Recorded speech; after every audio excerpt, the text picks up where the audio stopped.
Hello friends, நமக்கு நாளைக்கு exam. இன்னைக்கு தான் புக்கை கொடுத்தது முதல் முறையை பிரிக்க போறோம். அதாவது இது என்ன சப்ஜெக்ட்னா சென்சார்னு சொல்றாங்க, ஆனா புக்கு பேர் வேற ஏதோ இருக்கு. விளையாட்டு காமிச்சிருக்கீங்க, அடிச்சா சினிமா புக்கே மாத்தி கொடுத்து வச்சிருக்கானுங்க. கமான், இதை நம்ம பிரிச்சு இந்த புக்கு உள்ள என்ன இருக்கு, நம்ம என்ன படிக்கணும், நாளைக்கு எக்ஸாம் எப்படி இவ்வளவு பெருசு நம்ம படிக்க போறோம். பேஜஸ் பாத்தீங்கன்னா நிறைய இருக்கும் போல இருக்கு. பார்ப்போம். அதுல முக்காவாசி பேஜுக்கு உங்களுக்கு சிலபஸ்ல மேபி இல்லை பாரிநாத்தர் புக்கு நினைக்கிறேன். செம்ம ரேட்டு போகணும்னு நினைக்கிறேன்.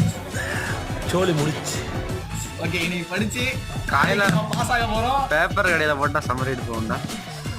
பாஸ் ஆக போறோம். எத்தனை லெசன் இருக்குன்னு பார்ப்போம்.